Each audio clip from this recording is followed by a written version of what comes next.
need a light background. Stop the running right.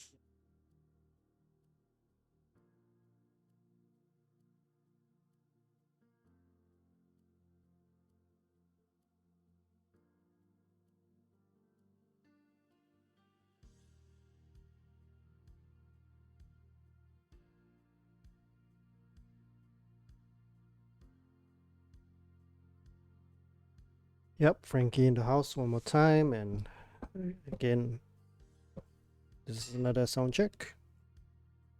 Frankie in the house. Be starting soon as soon as I can get the music working. Really need a sound engineer in the house. So I ain't no sound engineer. Ain't no sound engineer.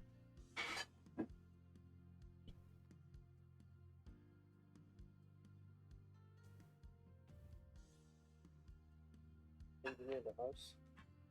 I ain't no sound engineer. Ain't no sound engineer.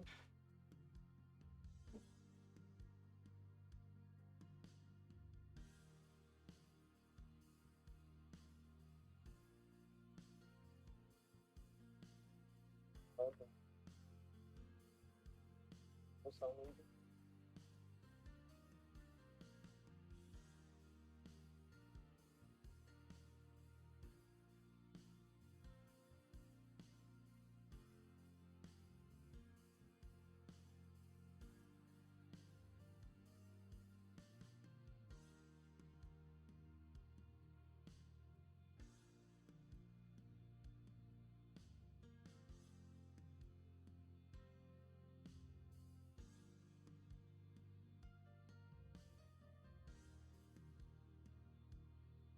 The quick brown fox jumps over the lazy dog.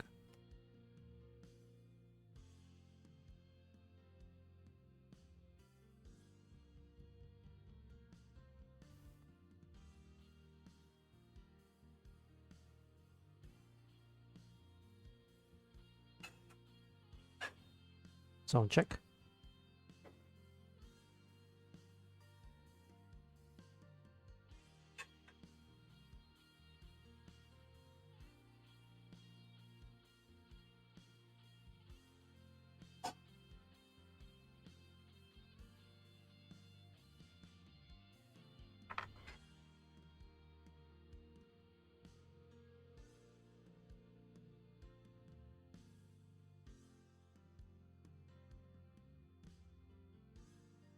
Yep, just setting up some preliminary audio stuff. Should be able to get this thing working by now.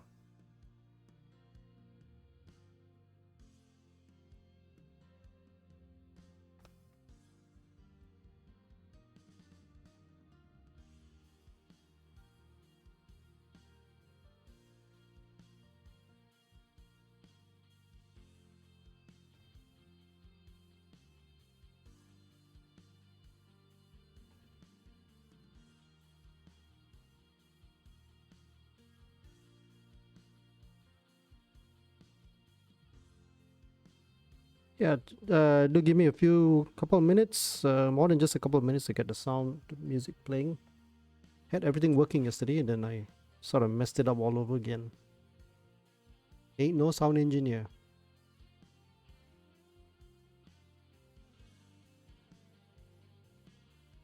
Yeah, do give me a couple of minutes, more than just a couple of minutes to get the sound, the music playing.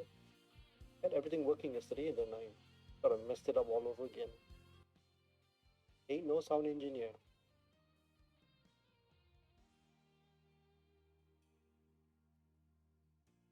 Yeah, do give me a couple of minutes, more than just a couple of minutes to get the sound playing. Had everything working yesterday, and then I sort of messed it up all over.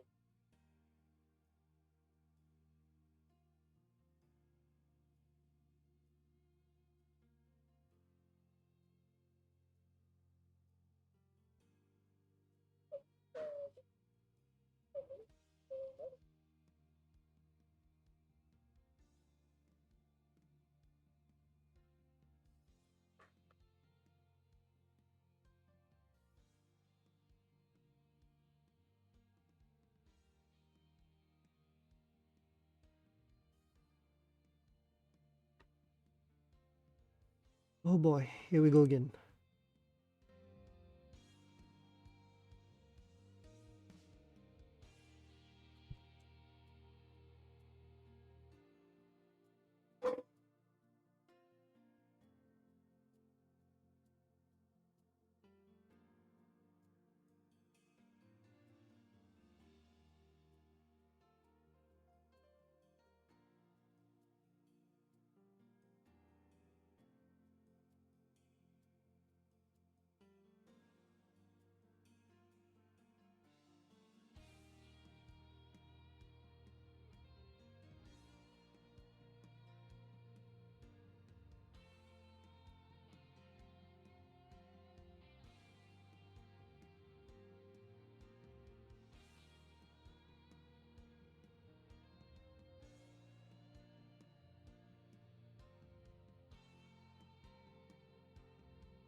Microphone test. Microphone's fine and speaker's fine, but I don't hear anything coming out from my laptop, from my iPad, I mean.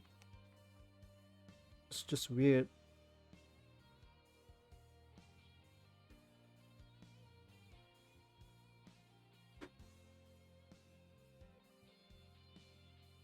Microphone test. Microphone's fine and speaker's fine, but I don't hear anything coming out from my laptop, from my iPad, I mean. It's weird.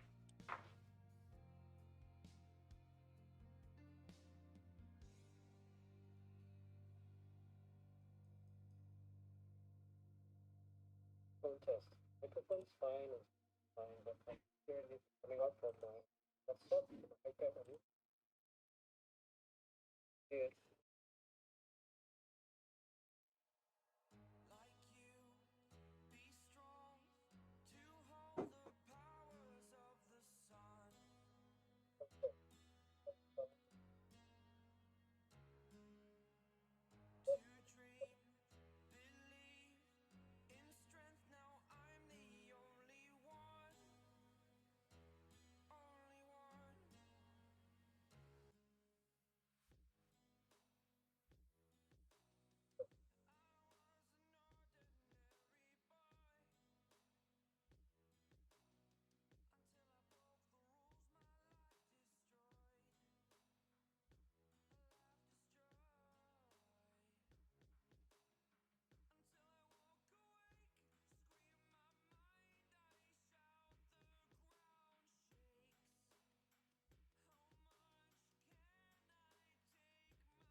Let's see now. Device, desktop audio device is should be the Realtek, isn't it?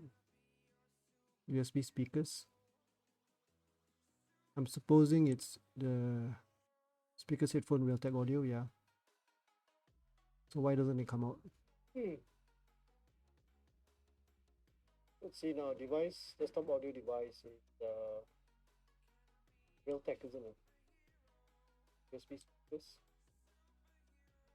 I'm supposing it's the speakers headphone Realtek audio, yeah. Why doesn't it come out? You know, device, desktop audio device is Realtek, isn't it? Okay, let's check the volume mixer. Probably I've got the... Aha, I think I know the problem now. This is probably the problem. Okay, I should be getting music coming out from my iPad right now.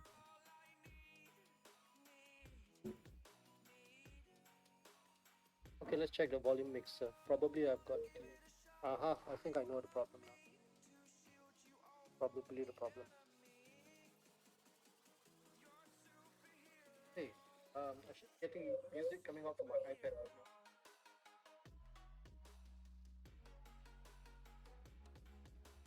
Okay, let's check the volume mixer. Probably I've got the... Aha, I think I know the problem.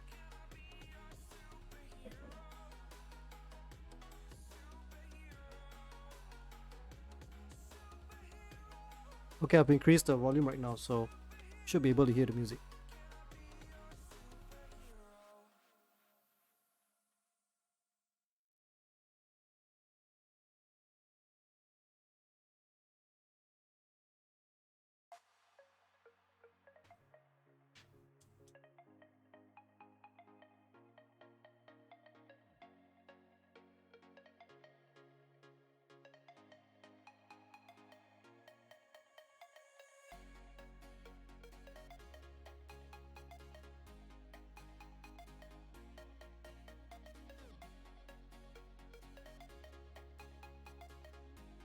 Okay, one more sound check here from Frankie.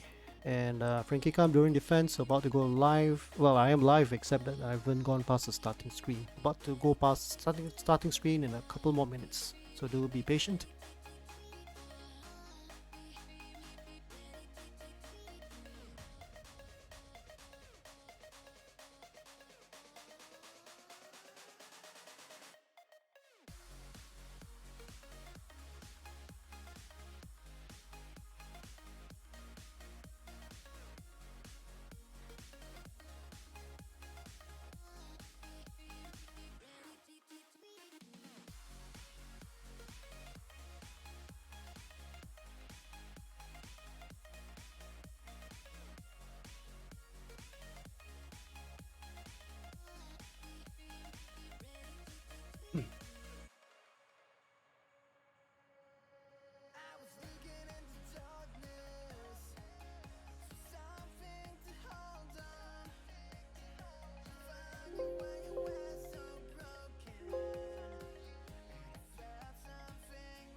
Okay, we are live right now. Sort of live.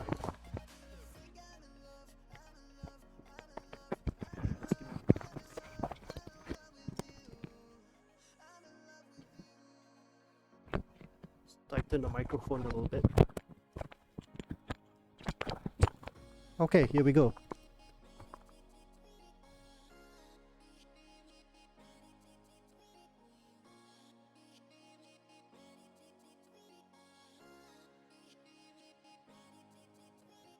Okay, alrighty then. Hi, I'm Frankie Kam from Malaysia, and this is my second stream in 2 days. So what do we hope to do today? Well, I hope to show off something new that I've done for my screen, which is basically a client-side redesign of the chess.com's review and analysis graphical user interface. And what you're looking at right now is basically, well, this is an animated GIF background called the particles, and I've also added a customized chessboard that's brown and translucent.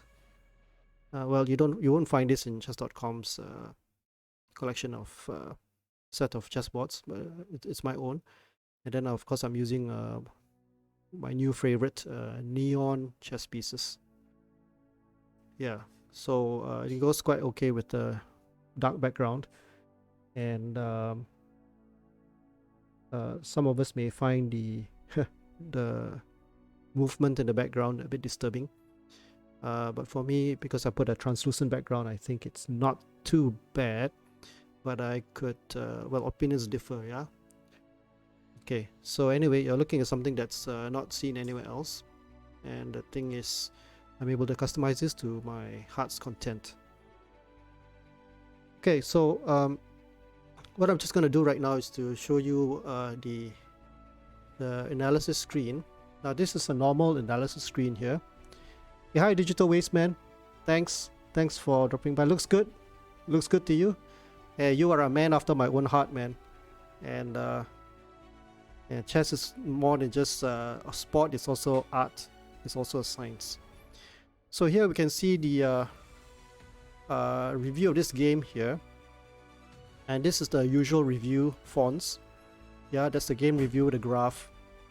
Okay, now what I can do is that I just want to say first of all that the analysis part is usually very small. So in most streams or on most what do you call it, most presentations, right, you can hardly see the text. And so because of that, we tend to overlook the benefit of the review or the analysis section. Now, of course, there's a lot of benefits to doing it, yeah. But in terms of the viewer, I think because the fonts are small and they're harder to see, so in a way, it's less compelling for the viewer to really get you know, to be a part of the analysis, to take part in the analysis together with the streamer. Yeah, so let me just start off with what I've done right now. So I'm going to switch over to the large fonts. Okay, so straight away you can see that there's a difference right now. Oh, hold on a second here. Okay, that is way too big. Let me see now. Yeah, I didn't realize that it was going to get cut off. Okay, never mind, we'll just continue because I can always adjust this a little bit better. Let me see if I can do it midstream. Hold on, yeah. Let's see whether I can just make some adjustment here. I might end up messing up the thing, but okay, no pain, no gain.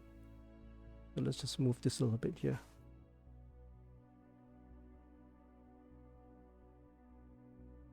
Okay, just give me a moment. Ah, that's a little bit better. Okay, so as long as it doesn't get cut off.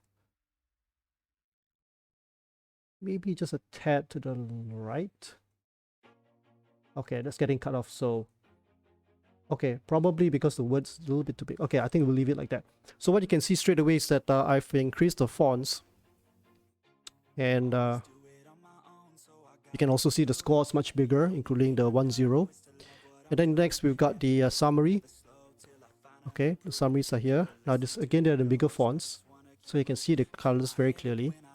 And so if you scroll right down, everything's bigger. Even the move number and the move list as well. There's a whites move and blacks moves. So they're all much bigger already. Okay, so but where's the beef? Okay, so let me just scroll down and let me just start off with the review here by clicking on Start Review. Okay, so again, you can see that okay, maybe it's a little bit too big, yeah. So I probably have to readjust my screen a little bit later. But it looks okay on Okay, I think I know why, because I need to switch over. I have two screens. So earlier on I was testing on the larger screen. So now I put my chess.com screen on my laptop, whereas it should be actually on the other side, which actually should be on the big screen monitor. So that's why it's a bit hidden right now. Okay, let me see if I can just make that adjustment right now. Okay, so what I need to do is switch my windows around.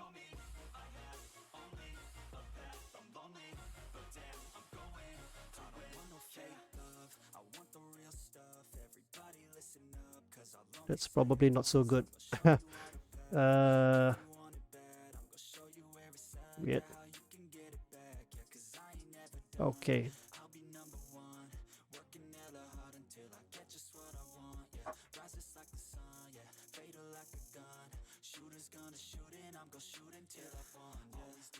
Okay, no matter. We'll try this now.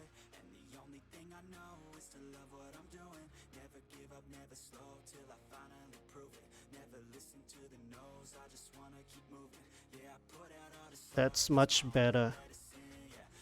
I think that's much better. That's way much better. Okay, let me enlarge my screen a little bit better.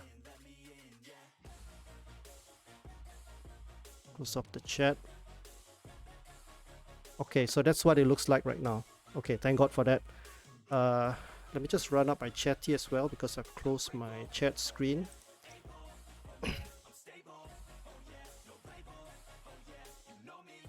Okay, just give me another minute as I start up my chat window, chatty program, so that I can keep track of the chat. So I'm connecting into the During Defense chat right now. Okay, that's good. That's good. That's good. Where should I put this thingy? Suppose I gotta put it somewhere here.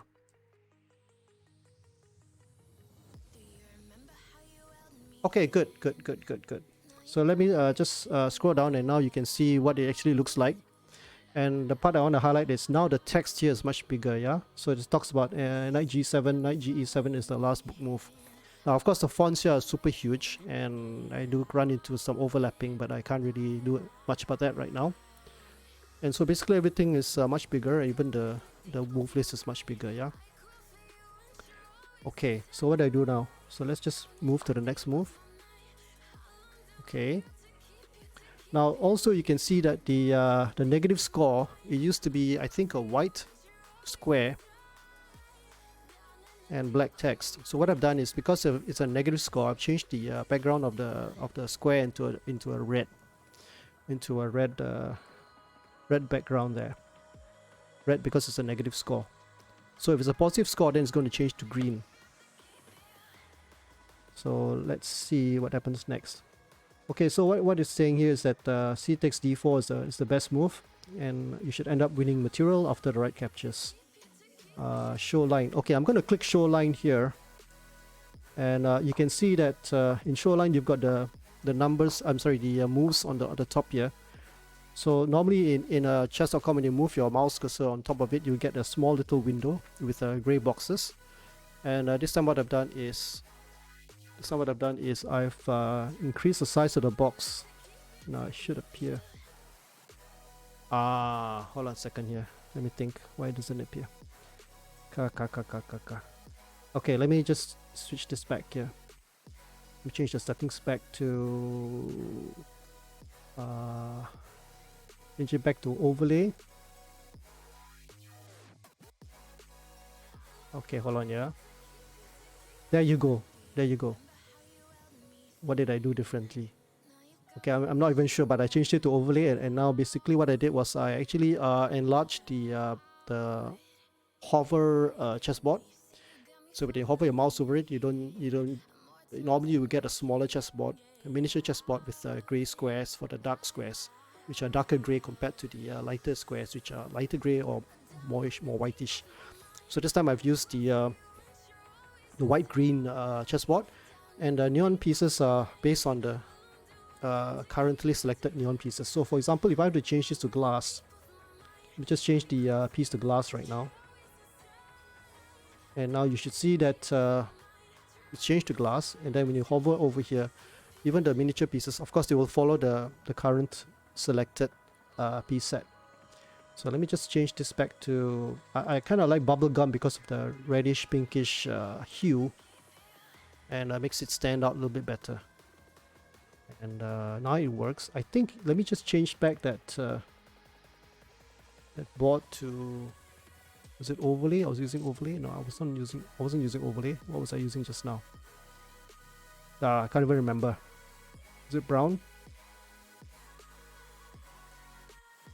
Okay, no matter. So anyway, the point is that now it's bigger, and so it says ctext d4 is the best, and it shows the line. What happened here?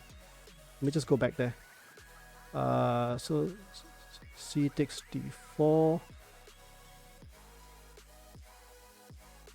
e takes d5, yeah, that's e takes d5, and then knight takes d5, and then bishop a3 and bishop e6. So it shows this line, yeah.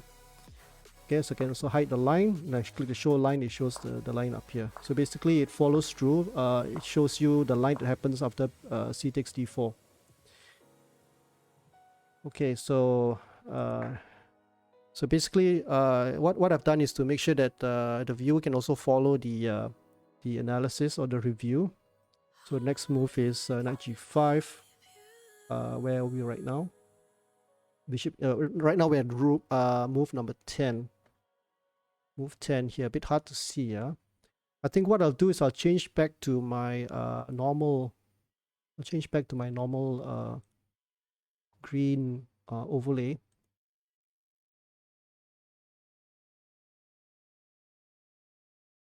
Which one is that? Yeah, marble is fine. Pieces.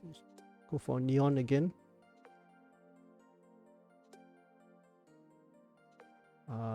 Let me just switch this back to off. Let me off the particles.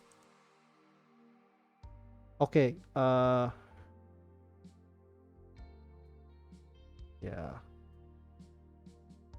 No, in fact, what I'll do is I won't even choose the overlay, because let me just go back to normal basic board. Let's choose a green board, because most users don't have the modifications. So if I can just search for a green, what's the green? Here's the green board, and let's go for pieces. Go for new. Okay, that's something a little bit better right now. Okay, so something a bit more normal, I think. Okay, we'll stick to this then. So that's the current move there, move 10. That's highlighted by that row there. Of course, I could put a better color there for the highlight current move. Yeah. So right now we've gone from move 11 to move 12. So I played knight g5. Knight g5 is an inaccuracy. I missed a chance to get a piece off its starting square. Not exactly sure what that means, but I thought knight g5 was a good move because I get to target this bishop here. But let's see the line that I missed. Okay, so I missed this. Yeah, it's all happening a bit too fast. Yeah, so let me just reflect back again. I missed the line, the retort or the reply knight takes d4, and then I would have to best move would be queen d1, and then followed by knight f6 and then knight e6. So basically, I guess I lost the tempo there because I left the pawn hanging. Now, what was the best line? We click best line, bishop a3 is the best. It's good to get your pieces out. Yeah, so instead of playing knight g5, I should have developed my bishop to a3. Yeah, so there's a line here as well. So after bishop a3, it shows you the line, what could have happened. Okay, so you see, because it happened so fast, the review, it's a bit hard to keep track. But then because they put the moves up here at the top, that's the line that occurs right after bishop a3. So what follows bishop a3 would be queen d7, followed by rook c1, and then triple O castling on the queen side, and then bishop b5, and then knight f4. So what I've done is by using the hover over, I made the hovering chessboard bigger. It used to be a mini chessboard, it's bigger, and I changed the colors of the chessboard from gray to green. Okay, so let's just continue. So I went with okay, hold on a second. Where was I? Knight g5 was the one that I missed. Then he went. No, hold on a second. Let's just go back a bit. I'm getting lost here. Yeah, I went knight d5, and then the next move was knight takes black played knight takes d4.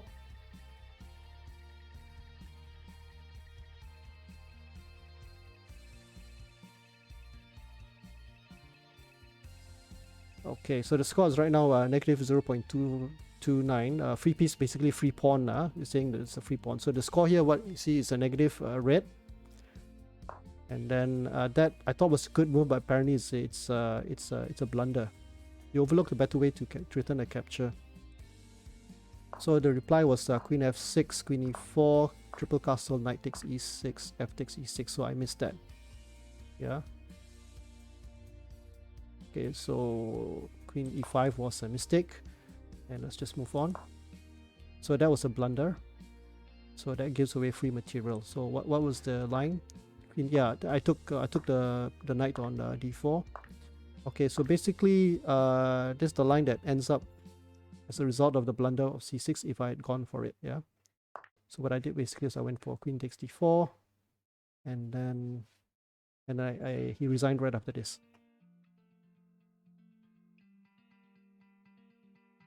Okay, let me just adjust this thing here.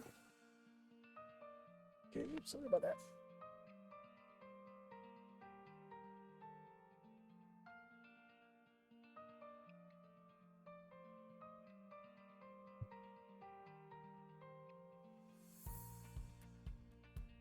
Okay, let me look at the analysis part, because what I've also done is I have made the fonts much bigger in the analysis phase. And again, you can see the positive. Right. Hold on a sec. Webcam in the way. Let me just move the webcam. Yeah, let's move the webcam over here. Yeah, so as you can see, what I've done is positive moves are now green color, highlighted in green with black font. Okay, and so normally the analysis starts off with telling us what is the move, etc. Now, of course, here you can see that the three lines of the engine sorted from highest to lowest. The evaluations are sorted from highest to lowest. Yeah. And just now you saw that one of them was red. Briefly it turned red and then it turned back to green. So what I've done is I've also spaced out below the engine lines, the 3 engine lines, you've got the move list. And what I've done is I've put the pairs of the move notations, which is basically following the figurine notation. I've placed the pairs together as an atomic unit. So the pair of move number 1 is separated by this little gap here. The gap separates the move 1 pair from the move 2 pair, and so on and so forth. There's always a gap there because in the original analysis notation, I think the moves were pretty close to each other, so it's quite hard to follow. Or rather, there wasn't as much white space as what you see right now. So maybe right now there's too much white space, but then because the fonts are bigger, so I think there's a benefit there. It's not just for the viewer. It's not just for the viewer benefit, but it's also for the person, actually myself, as I go through this, because the bigger, I'm able to absorb the information better. So at least that's my opinion on the redesign, and that's one reason why I did that. So after, I'm going to play a few games online, and then I'm going to use the analysis tool to analyze this thing. Yeah, and to see whether I actually will learn something from it, because most of the time when we play online games, right, online chess games, okay, so we win, it's fun, and we get a rating point, that's even more fun, we get rewarded for the win. But then when we lose, usually we get disgusted at our loss, and we say, we call ourselves names, and then we just click the play next button out of disgust and out of what do you call it, just impatience. We just click it. But actually, I think that if we take the trouble and take the effort to step back and reflect and reflect on the previous game and go through chess.com's review and analysis features, then I think that's a much better plan compared to playing mindlessly game after game after game. And it gets worse when you start tilting. So for example, you hit 1499. In my case, I hit at one stage I was 2000 plus in the blitz. In bullet, and I went back down to 1800s, and then I was what 19. Yeah, I think it was 1998. I think 1999. And so I wanted to play just one more game and go up to 2000. This is for bullet rating on chess.com. So what happened in the end was that I started losing games, started tilting. And at the end of it, sort of ask yourself, what's the point of it all? Are you having fun, or are you just getting more and more frustrated because you're losing games and you're not concentrating enough? Maybe you need to get more sleep. Maybe you need to switch off the computer. Yeah. But the point is that I think that if we use the review analysis features after we lose the game, and take time to look at what the engine says about how badly we played and how well we could have played, then I think that that is a better approach than to just keep on playing for the sake of playing, for the sake of seeing your rating increase, or for the sake of erasing your frustration or stupidity of the earlier game. So I think that's the key to improving. In fact, most good players, what they do is that even if they perform badly in the tournament, where be it they scored 0 out of 10 rounds, or maybe they scored in the bottom 3 of the standings, they would go back and study the games and try to improve, try to analyze their weaknesses, and to think, to find out why they thought and why they played that move that way. So what I'm trying to do is I'm trying to put the fun back into the analysis part by making the fonts bigger. Now, it's not an easy task to do this because there's so many factors to look at. So when you increase the font, you got to do this and you got to do it as a whole totality. So I'm trying to put the fun back into analysis and to ask myself, hey, can I actually benefit from this? And I think my answer is I think yes. Okay. So let me just go through the analysis here. So e4, e5, knight f3 is what I played, knight c6, bishop c4, Guccio piano, quiet opening, bishop c5, so I went for an Evans gambit. Yeah, so at the top here you can see that it says it's a book move, and it's still quite cluttered, but it's organized clutter. And it's not just an organized clutter, but this time, because I've used cascading style sheets to increase the font size, so therefore I think it's clutter, but it's visually much better clutter compared to the stock compared to the stock graphical user interface that chess.com gives. Now, of course, you could say you could hit Control Plus on your browser and keep on zooming in, but that would mean that you would probably mess up your screen as well, the chessboard. In this case, the chessboard never changed at all. Yeah. And now before I go into the analysis of the game, I can just show you a few more things that I've done. I've also gone into the mini board. When I click this, it goes into the mini board only. So what's the benefit of this? Well, we've got a mini board and I've got a background here, and if this is an animated GIF or some background that I could put up, then theoretically I could have a PowerPoint, some kind of a PowerPoint presentation here while the game is still going on, and the game is going on the mini board itself. So that's what you know, that's my plan. Okay, so let me just remove the mini board one more time.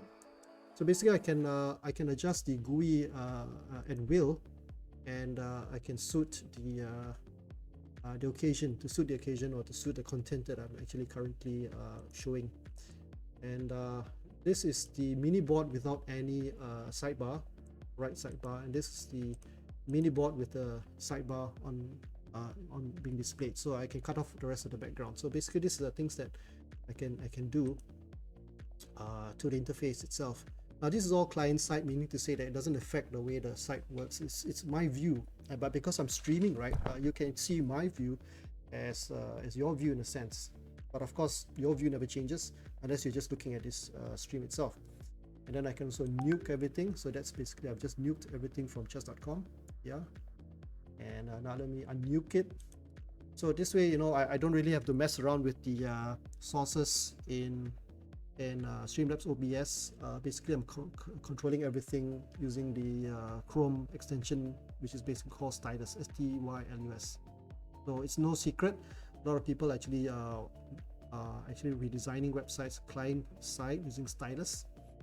Okay, so you just Google Stylus Chrome extension and you see that's it. Okay, that's what I'm using. So this yeah, that's another way of nuking everything. Okay, so let's get back to the analysis right now. So where were we? Here I've highlighted the current move in green. Now earlier on, when I had my particles screen, which is a different kind of design, you couldn't see the current move very well, but in this case I could. Yeah, let me just readjust this a little bit.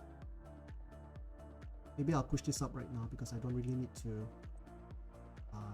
That's probably much better there. It's probably much better. Okay, so here we've got bishop c5. Let's continue on. Where are we right now? Okay, b4. So also, yeah, in the engine lines itself, you saw this in the review just now, and this is of course nothing new. This already happens in chess.com's interface. But again, what I did was I changed the chessboard, the floating chessboard. I changed it from the gray squares to the white and green squares. And more importantly, I made the board appear bigger. So previously it's a little bit too small for my liking. So now at least you can see the board much clearer. The floating board, hoverboard, yeah. Except that it sort of jerks up and down. It's not very smooth. Even if I were to use some kind of software where my mouse goes parallel along the straight line without any vertical movement, the board will still slightly jerk up and down. But that's just a minor thing, yeah. So it's not as smooth as I would love it to be, but it's still not too bad. Just a second. Sorry, a little bit of OCD here. Let's see whether I can adjust my webcam just a little bit more.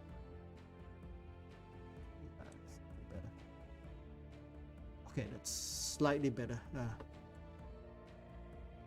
Okay, so this is what I've done to the interface, and then here, of course, like what I said earlier on, the pairs of moves, they are now spaced out better, so there's more white space for you to see for the viewer. Okay, so some of the colors I've used, I've modified the colors. Now, of course, here there's a little bit of a problem. A second, webcam's in the way. Just make it a bit smaller. Yeah, so here you can see the score is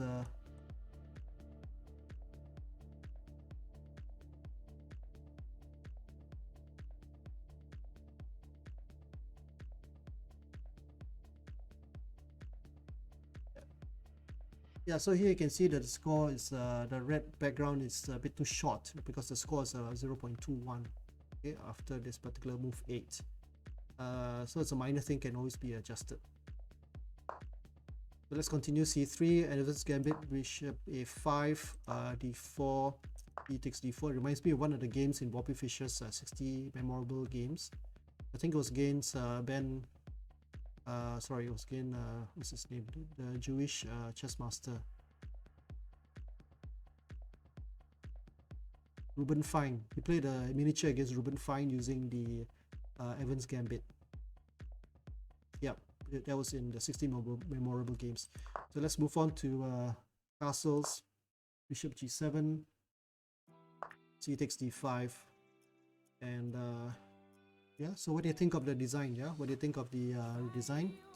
And I think you know, I can't make the fonts too big because it becomes the larger the fonts are, there is a it reaches a point of diminishing returns where the functionality gets lost in the fonts which are too large.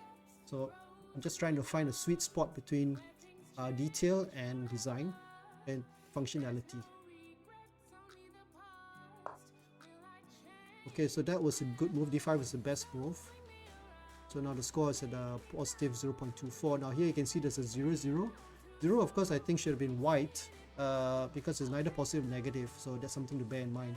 But I changed, but the code, the CSS code, colored it, colored even score as green. So that's something that is for future enhancement. So now the negative scores are all in black's favor. So that's red. So the best score is right now, for me, would be 0.27. Slight advantage for black because I probably, I misplayed the opening. So this is the current move. E takes d5, move 9. That's in green color. I've also recolored that. So the knight takes the pawn, queen checks, and then bishop here. Still, yeah, bishop e6 is the best move still. And then I played that horrible move because that hung a pawn there, and I deserve to be punished. That's a dubious move.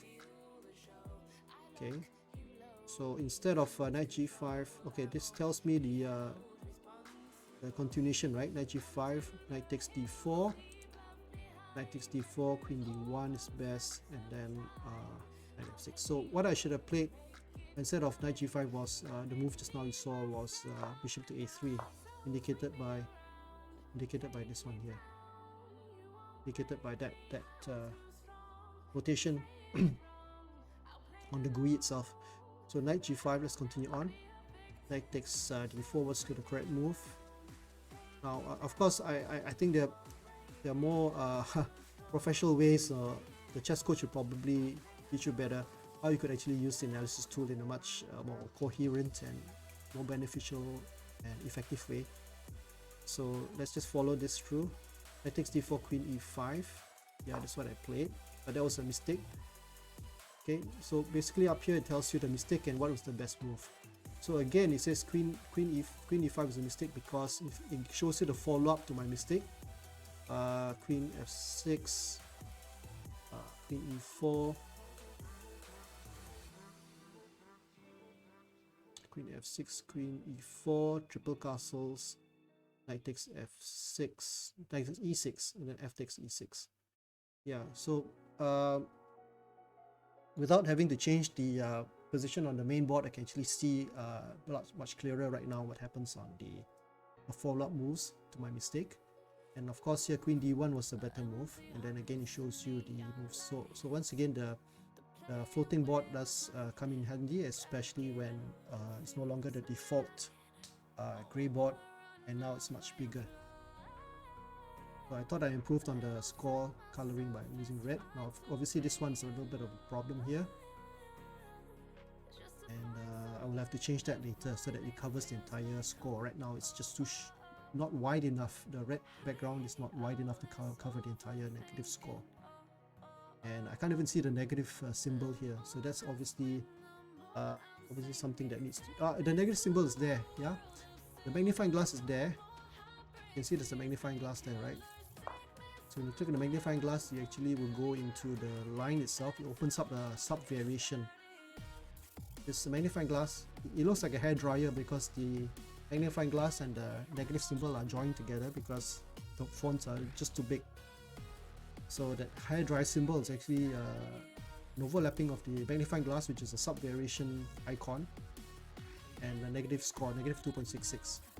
So if I click the magnifying glass, it should open up the where does that showing? Yeah, I'm a bit lost right now.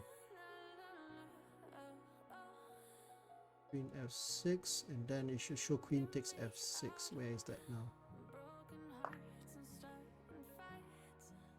Is it here? Okay, a bit lost.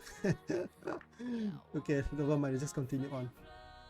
So right now we're in move 14, knight takes f6, e6.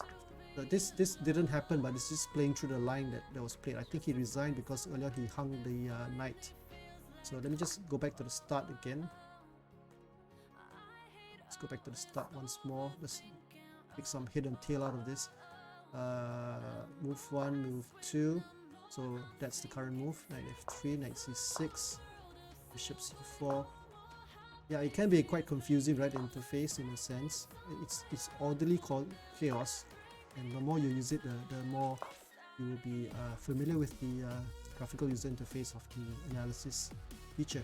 So now move 5 c3, bishop a5, and then d4, e takes d4, castles, knight g e7, c takes d4. I think that was best. So far it's okay. It's still positive 0.05, side edge for white.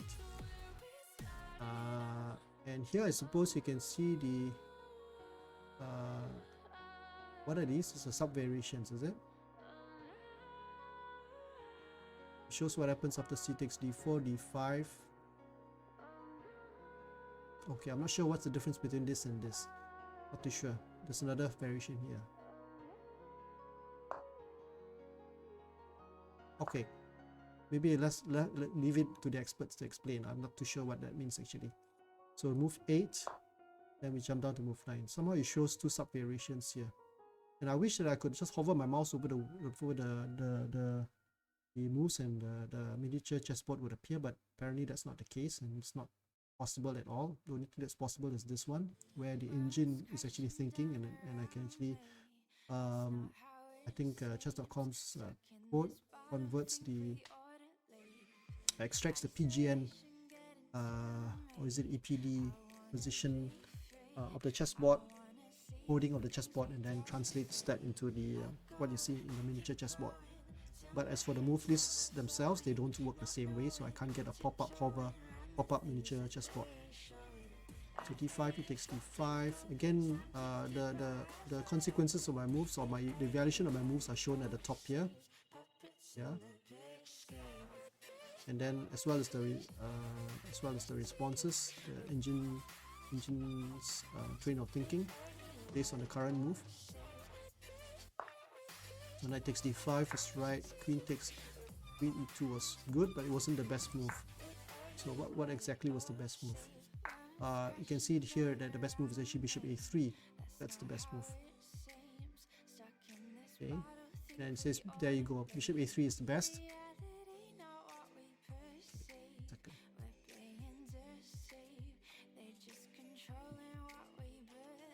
Move the webcam away. Yeah, I'm not that important. Okay, so queen e2 was the move, but the engine says that engine favors bishop a3 as the best move. And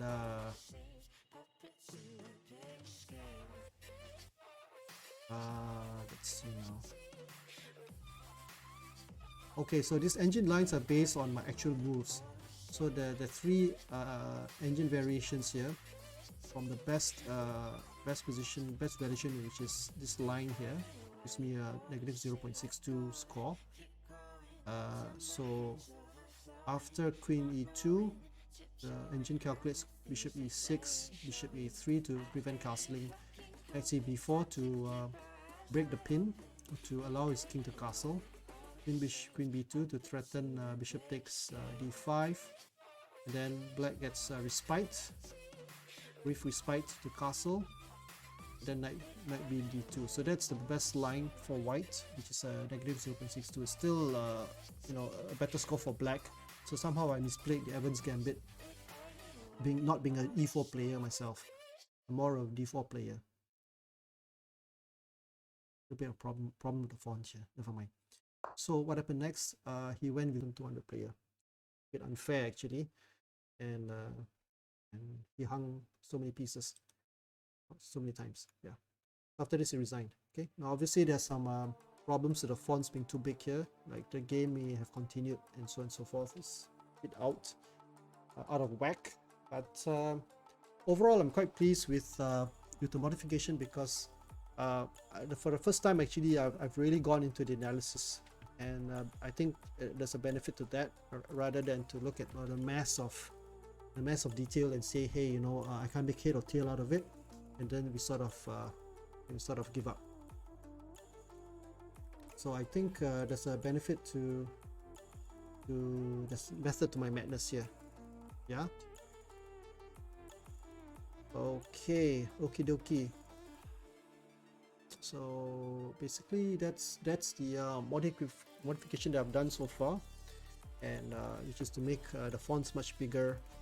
And let me show you what it actually looks like. But let me revert to the original fonts, and this is what it looks like.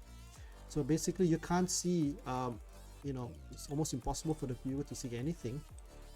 And I remember the times when other streamers would show the screen. For example, Simon Williams, when he competed in the Title Tuesday, the times when you say things, oh, you can't see the score, but basically I've scored a positive 98% gameplay accuracy, move accuracy. And of course, when you see something like this on the screen, you know it's lost. You get lost in all the details because it's just way too small. And so what I've done is, I believe, something that's new, and it could benefit other streamers as well. And there you go. Yeah, so that makes it a little bit bigger and a little bit more accessible, and a bit more palatable. Visually, it should make your life a little bit more easier, the viewer, I mean. So the code, I've not released the code yet because it's just using Stylus, which is an existing Google Chrome extension, as well as a Firefox extension. And Stylus is an offshoot of Stylish. Stylish is the older original client-side modification software. So Stylus is I think it's, what do you call it, from GitHub, right? It's a fork, F-O-R-K, a fork of the original Stylish code. So Stylus is the software that I use. Plus I also use well, I have to use some kind of photo editing software like Paint.net. I don't know how to use Photoshop. I don't have a licensed copy of Photoshop anyway, so I use Paint.net plus other software. And if you look at my YouTube videos, I do give you a list of software that I use to make the animated GIFs and whatnot. Yeah, to process the animated GIFs as well as to compress the animated GIFs. But in this video here, in this stream, I'm concentrating more on analysis tools. Okay, so without further ado, let's just continue on the stream by, let me just go into some live games. And let me just play a few rated games here at the cost of losing precious ratings, I think. Oh well, you know, having scored 21 in excess, I don't think it's a big issue to lose.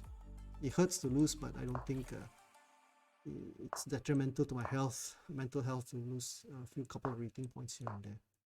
Let's go for a Collie system. Okay, now since this is a 5-minute game, let me just change the background and let's hope I can do this a little bit better. Instead of using the large font, let's go for this one. And so this is the animated background, and let me just change the background as well. I'm gonna go for the neon. On the board, I'm gonna go for an overlay. Why? Because I like design, and this matters to me. The design aspect matters to me. So as you can see, it's a totally different environment right now, and to me, it's art. It's modern art. I love the neon red pieces and the cyan white pieces as well.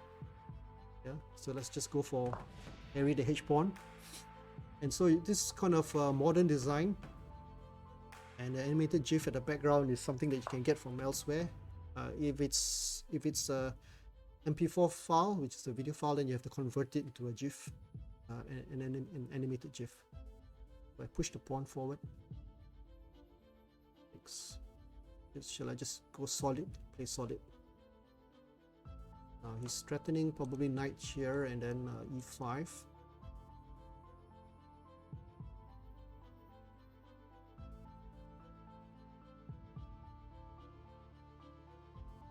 Okay, so what I'll do is I'll play b3 and maneuver my bishop here so that I'll put a strong point, put more pressure on the e5 square.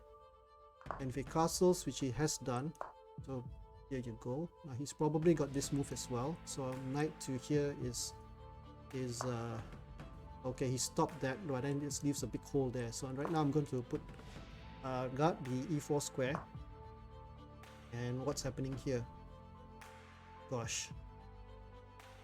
Oh, wow, he's going to prevent me from castling long. Yeah, so what I can do is probably queen here, and followed by, yeah, so now I can actually castle queenside and then kick the knight by playing my knight to g5 and playing f3.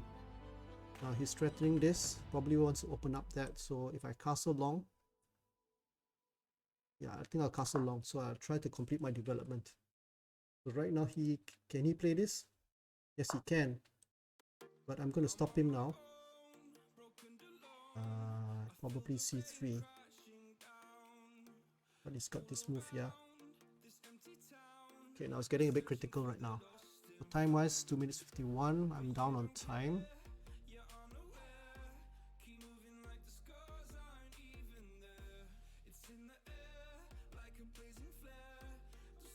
Okay, it's okay because I like this rook battery along the d file, and if he pushes this pawn, I got my bishop to c4 with a check. There you go. So he did that, and so let's just do this right now. I think I have to take the pawn, but he can take with a knight. He's got a knight move. Now I take with the bishop. Bishop check to gain a tempo. And I've got this knight move as well. So it's not too bad. So can I play this right now? Can I stuff this knight down his throat? I've also got this knight move coming. And I've got the knight to e6 also to cause some trouble. Got to be careful with my time though. This knight is hanging right now. Okay. So what's his plan right now? He guarded that. Can I play rook to here? No, the knight is hanging. So probably knight here is good. Yeah, but it's got this pawn push. In which case I've got this knight move as well. So there you go.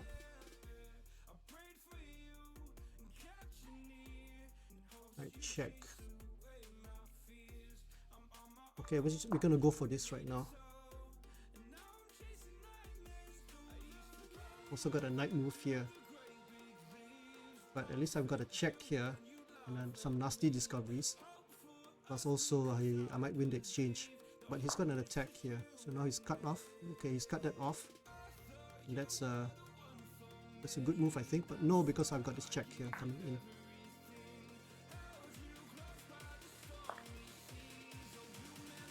Okay, can I take with the bishop and threaten this? If I take with the bishop, I've got to think here. Knight check. Don't have much time. Okay, let's play this because it's a check anyway. It comes to the tempo, and maybe I can protect this. So if he grabs the knight, then the bishop takes rook, and then his back rank is weak, and I got the g6 pawn. So I don't think he's going to go for that. Yeah. So right now, what do I do? Can I threaten his knight? Can I threaten this? Now this pawn is hanging, right? But if I push that pawn, that's a mistake. Up. Can I play this? Followed by rook up here. It's a good move right now. If I check him, thing goes there.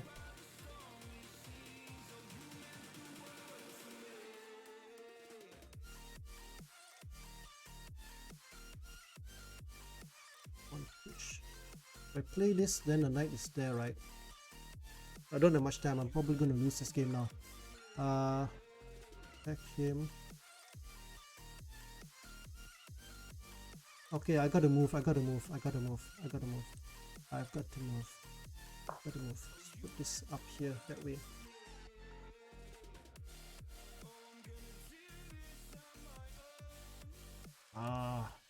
It's not good. This knight is always going to be there.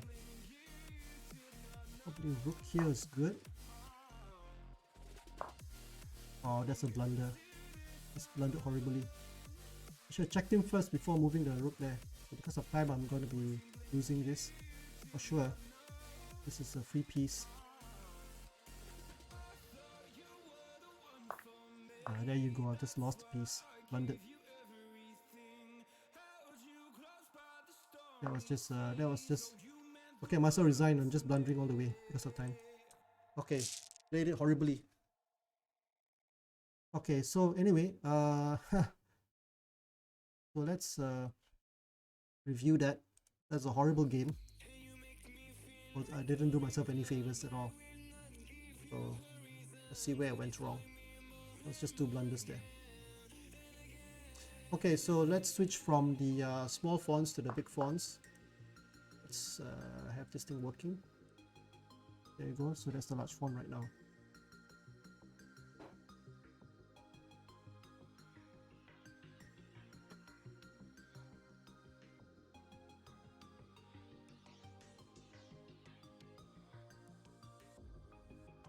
Yeah, I think the time was a major factor there. I started just giving pieces away for free. Unfortunately, I took too long to think.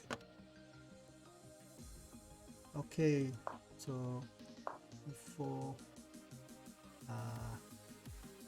knight f3, bishop g7, e3, e6, bishop d3, f5, interesting move, h4, knight c3 was the best move, h4 wasn't too bad either, e3, interesting, okay, instead knight c3 was the better move, castles, bishop b2, h5, dubious move, again knight c3 was the preferred choice, bishop b2, c5, triple castles, knight c6. I think I should have kicked this knight as soon as I could. And c3 was a good move. e5 was well played. Yeah, that was a mistake. Now what was the mistake here? Bishop c4, bishop knight g5 was the better move. Yeah, knight g5 was a good move actually, because then I threatened the check here. Yeah. Otherwise I could have transposed by bishop checks and then knight to g5. So I should have played knight g5 immediately. Then kick out this knight. That's what I should have done, because where does a knight go? So that was I thought that was good also. That was a dubious move. So what did I miss? Yeah, that was a good move. Knight d6 is good. e4 is best. Knight g5 was right. This is the best move. That was a mistake. f3 was the right move. F3 was the right move. Interesting. I didn't consider f3. f3 was the right move. After f3 you got knight h6, king b1, queen c7.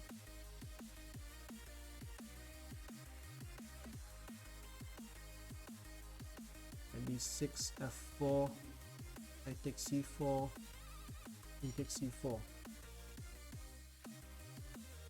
Okay, chessboard's gone off the screen, so I suppose that's one of the drawbacks. If the chessboard could be shown more to the left, then it'd be much better, because right now you can't see the chessboard.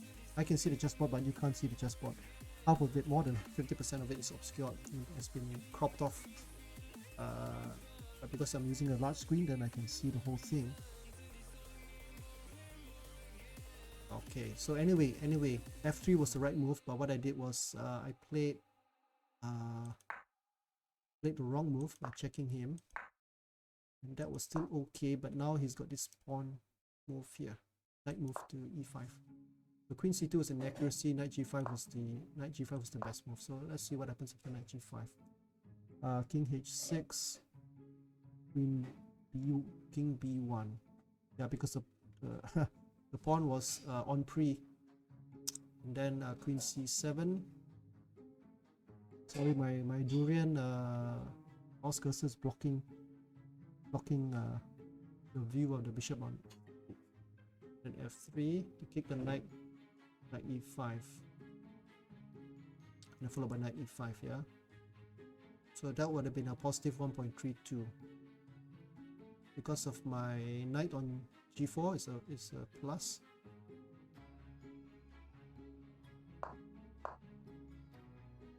So let's look at the sub variation here.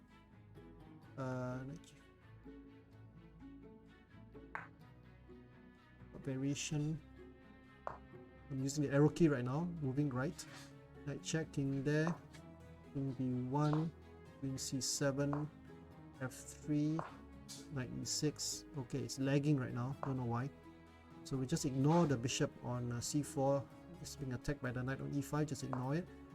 And rook b8, rook h to d1, knight takes c4. I don't know why my system's lagging.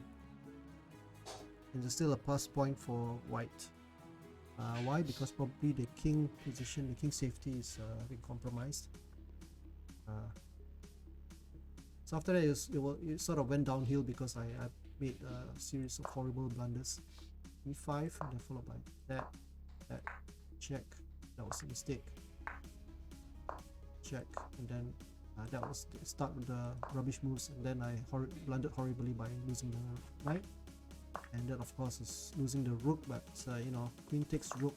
I could have just taken the rook back and continued to fight it out, but of course time was not on my side as well. How does one use the analysis tool for maximum effectiveness? I'm not too sure. I suppose I would have to watch some YouTube videos to see what others have to say. Okay, in the meantime, let's play another game. So, lost 11 rating points, but oh well, it's to be expected anyway when one plays rubbish moves. Okay, let's see if I can get back the 10 points or so. Okay, let's play the Collie system again. Rats, playing the Budapest defense.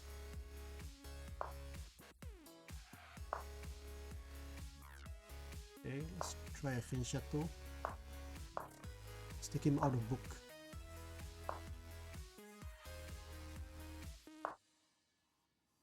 Awesome. It's got an escape there, right?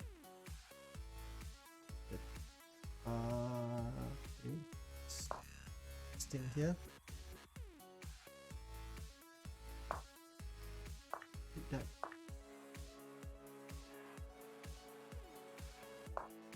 Okay. Try to put a stop to this. This bishop is pretty strong. He's got the two bishops, and he's got this incoming as well. So, not actually very good because yeah, he's got that incoming, right? So king here. If I can just push that, that'll be okay. But now I think he's got, I think earlier on he had something. So now okay, let's go in and try to get rid of his strong bishop, and I'm not able to. Now he's got this move coming in. His knight is pretty strong also. Ah man, this is not looking good. Not looking good at all. Bishop is pretty strong.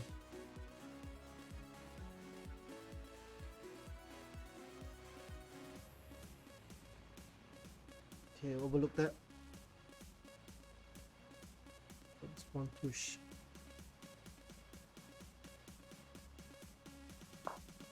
It's just gonna create more weaknesses. Just creating more weaknesses.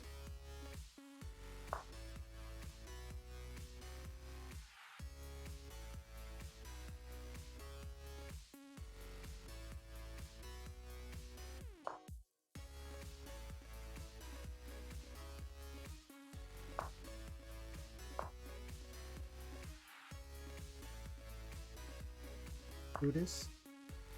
He captures that. Can I go queen takes? Pawn takes.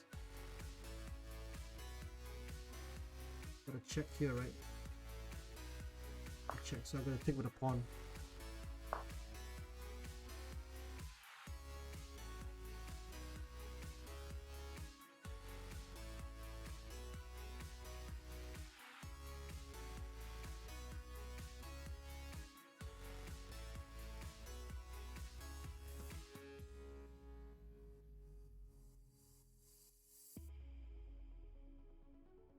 Incoming. Take that and push this pawn here.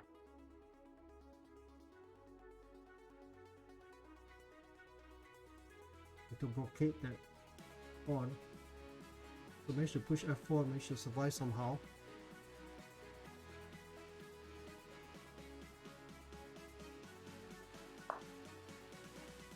It's a good move, right? It's a good move. So I need to stop that. Stop this pawn from coming in. Okay, let's go for this. Put some pressure on that. Let's got the bishop move here. Man, this is not looking good.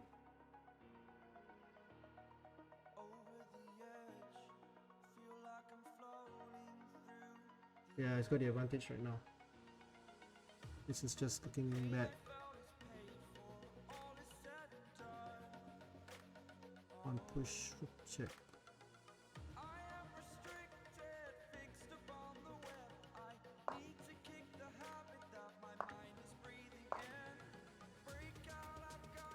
Down the pawn. 1, 2, 3, 4, 5, 6, 7, 8. 1, 2, 3, 4, 5, 6. And down 2 pawns.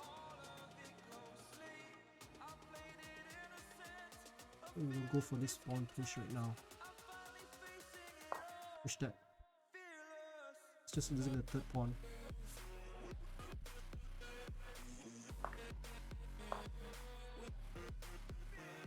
It's just hopeless actually. Not a good move. It's just hopeless right now. Try to break that.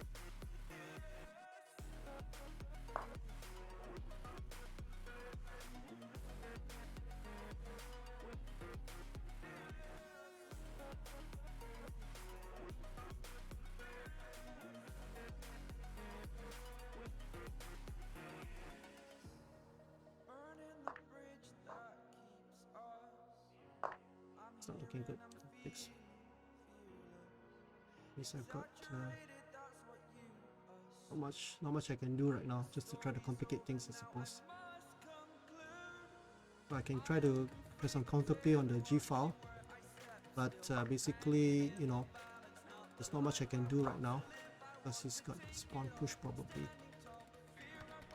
So not much I can do. Hey, hi Missionary Gamer. Good day, sir. Are you winning? No, I'm not. I'm losing. But in terms of let me just say, in terms of what I've done for the GUI, I think I'm winning. I think I am winning to a certain extent. Let me see if I can get rid of the right sidebar. There you go. So I've got this GUI thing here, and I need to check my time. Hold on a second, yeah. It's got the queen move there.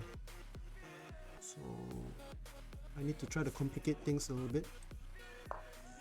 But basically, I'm losing this game quite badly.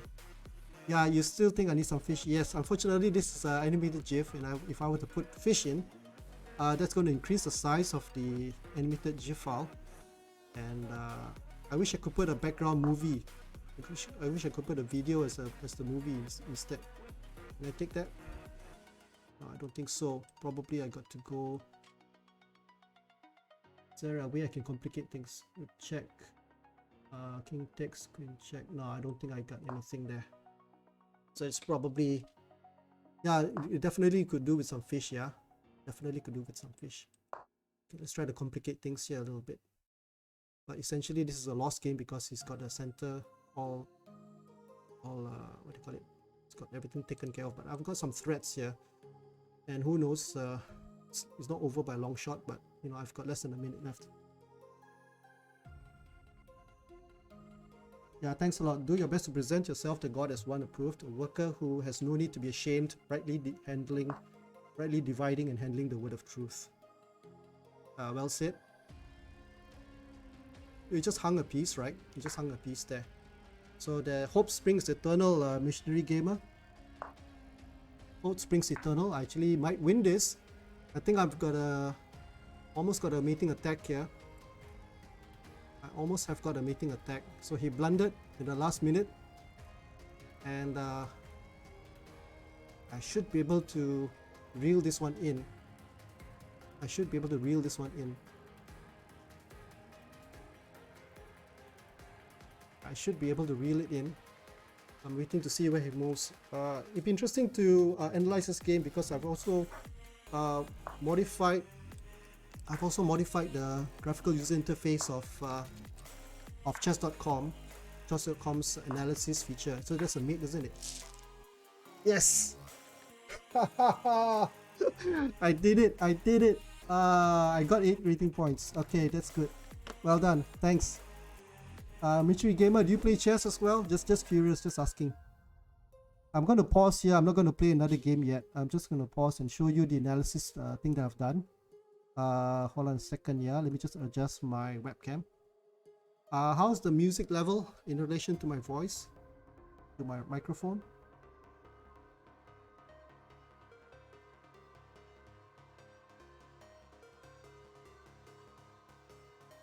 Levels are good. Thanks. It took me a while to from trial and error. I need to pick up music engineering. Hey, hi J Lai 111. Looking good today. Am I looking good today? Yeah, I've got this rapper's cap actually.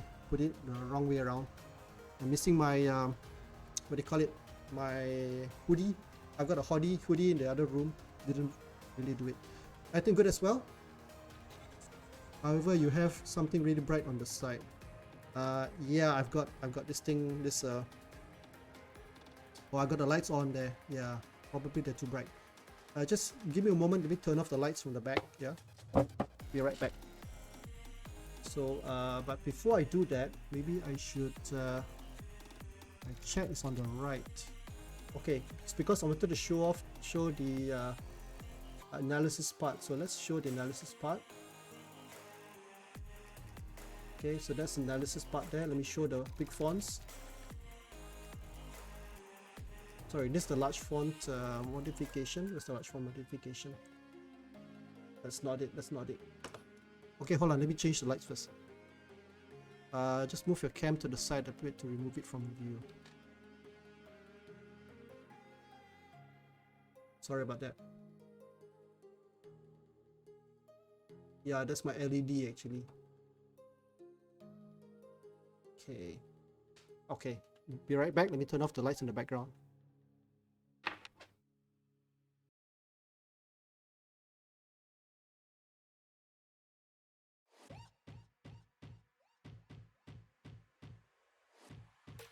Okay, I'm not too sure if this is the best lighting, but okay, not exactly the best. They look better with the lights on. I'm going to switch them on.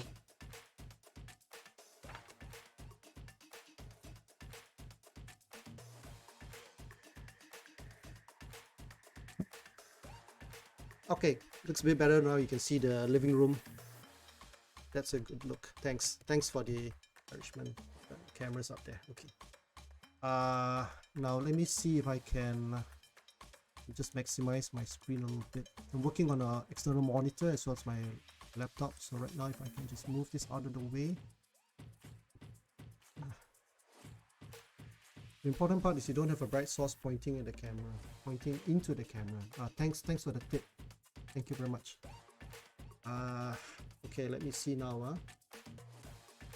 I think my large fonts only works if I remove the blue seabed thing. And let me just change the. Okay, didn't quite work there. I think let me just refresh the screen first. There could be a reason for that.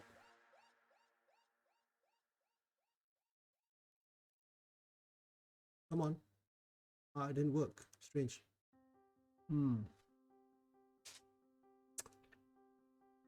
Strange. Okay, just give me a moment here. Let me figure out why it's not working. That's weird. Because I haven't clicked the analysis button yet. So let me click the analysis button immediately. Okay. And now if I were to click on the click on the large fonts, now you see the panel, the side panel on the right, that's the standard chess.com panel, yeah. And now I can actually change to the blue seabed sun rays shining down animated GIF. So now I'm going to click on the large font setting. Now you can see it's gone large font, right? And so that's more accessible to the viewer, and it's not just for the viewer, it's also for myself as I'm analyzing my game, because previously what used to be I'm overriding the CSS by using stylus. Stylus is in Chrome. It's the Chrome, what do you call it, Chrome extension, and of course it's all client side, so basically we're just using overriding the CSS on the client side of things, and it works for me because I'm streaming. Yeah, okay, yeah, so that's what I did, right? So let me see what else can I do. Yeah, what I've also done is I've got the mini board. I can switch to the mini board, and I can switch to the mini board only, or I can switch to the mini board and the sidebar analysis. So what this means is that I could have I could change the animated background to something else, and then it leaves room to look at the animated background, and at the same time you still have the board playing. Now this miniature board over here, that's as small as I can get it, because any smaller, the timing and the usernames will overlap. So not very aesthetic. But in terms of the this one, I think that's what it is. Yeah. So that's what I've actually done. So let me just remove the mini board right now. Yeah. So the Mystery Gamer, well done on the scripture. I'm sorry, what was it? Chapter verse, right? Wonderful software. So I'm gonna just put in a chapter. Let's put a verse here. 1 John 1. 1 John 1:9. Okay, if we confess our sins, He is faithful and just to forgive us our sins and to cleanse us from all unrighteousness. So thanks to Missionary Gamer. Let's see whether this works or not. Yeah, there's a shout out there for Missionary Gamer. That's my own text there. Yeah, so shout out to very talented, very creative, very talented, and very how should I say, on the next level type of game programming and development developer. Basically, I think Missionary Gamer is on a totally different level from any other developer that I've met, and your scripture verse is amazing. It's simply amazing, so easy to use, and in fact you could use it for anything, just to get to retrieve the verses easily, the scripture verses, the Bible verses easily, and in multiple translations as well. So that is really nice.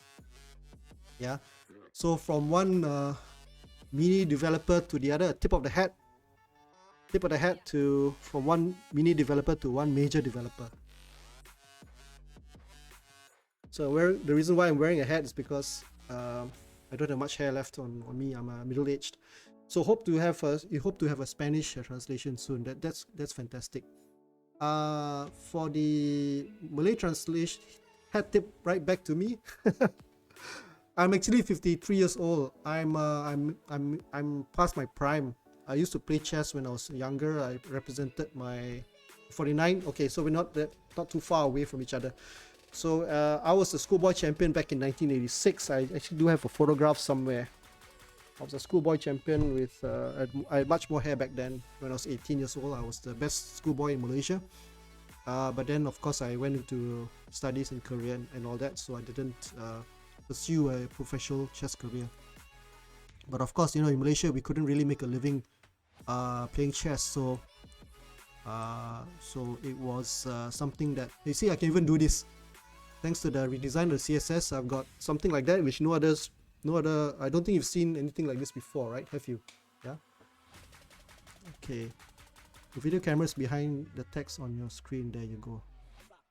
Oh, this looks great. The video camera is behind the text. Oh yeah, there you go. So I also created the Durian Defense mascot. It looks like a troll, a green. I'm sorry, let me use my thumb to point. Looks like a green troll. Pointing the wrong way. Looks like a green troll, and I named him Duri, D-U-R-I. I named him Duri as short form for durian. So that's my mascot there. It looks a bit bad, AZZ, right? Bad AZZ, just staring at you, and it's like it's ready to rumble. Yeah, so because of this, I can actually with the CSS, right, I can minimize stuff, and why does one have to be stuck to with the norm? You know, like what was it? Steve Jobs used to say, "Stay hungry, stay foolish." Is that right? Is that what he said? Stay hungry, stay foolish.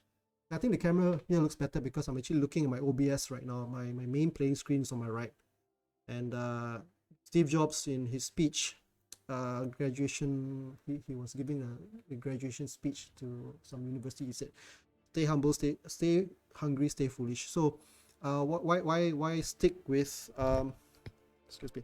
Why stick with the norm when we can actually go for something that's different? Good audio as well. You don't mind the wind cover on your mic, by the way, just a thought. Oh yeah, you mean a what's the word for it? That round thingy.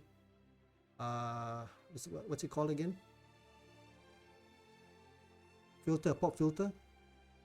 Yeah, I got the fuzzy thing. This is actually a microphone for my camera, but because I didn't want to spend extra money, I don't have a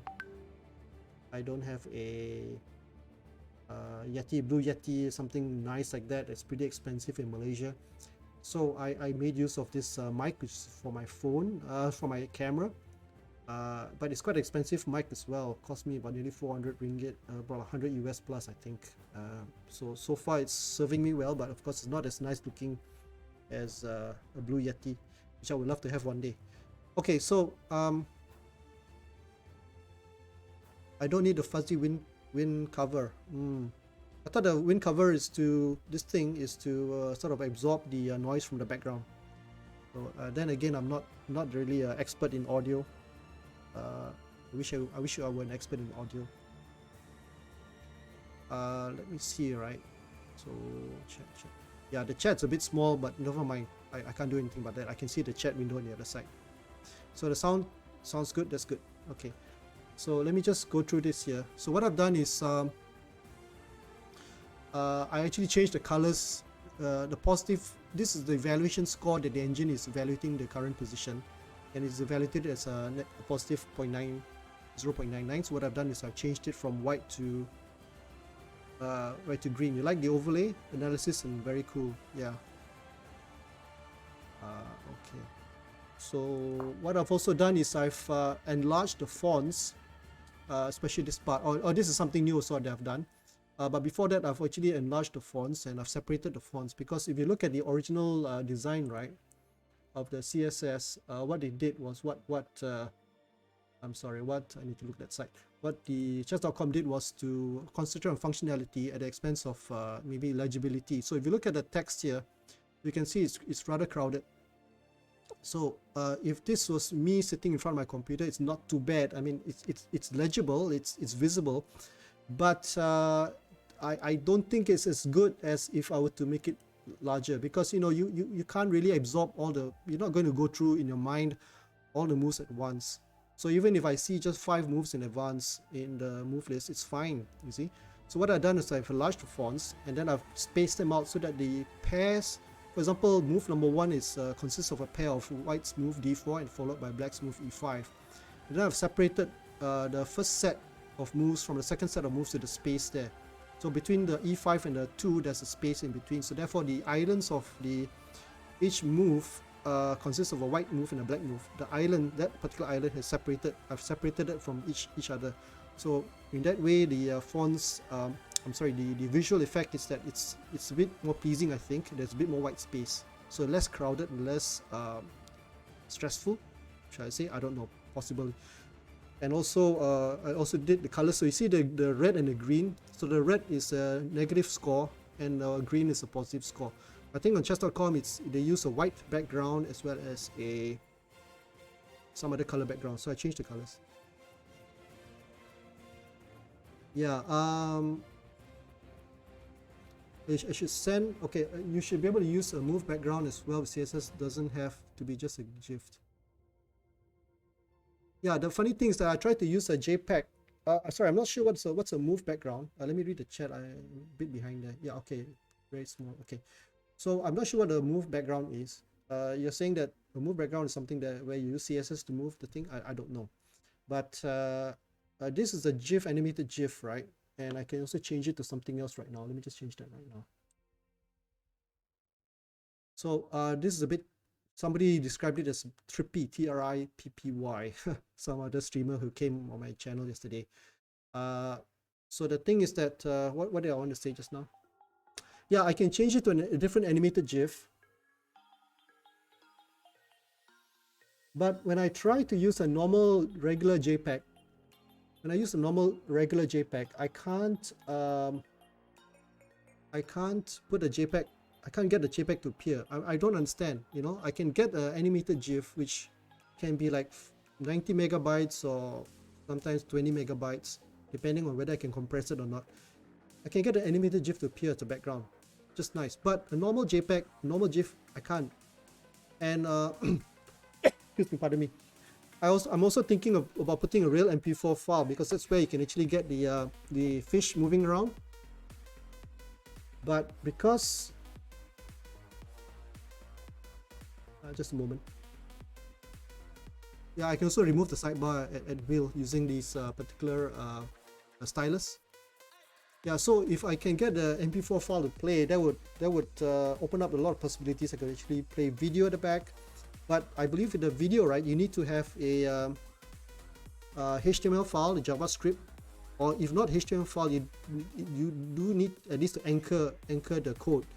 There's another word for anchor. Anchor is my own word. What's the word for it? You don't think so? Because I've gone to CodePen and I've tried to look at examples where they just have CSS only. But in most cases, you do need to have a HTML code to my own word is anchor. I can't think of the word that I'm supposed to describe, where you actually attach the CSS by using the HTML code. So in this case, I do not have control over the website, so there's no way that I can actually put in another HTML file.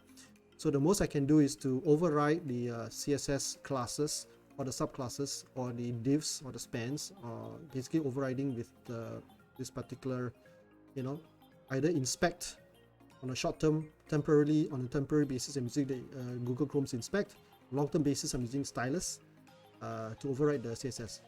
So how to get an MP4 video into the background into something like chess.com? This is chess.com's. How do you actually do it? I have no idea.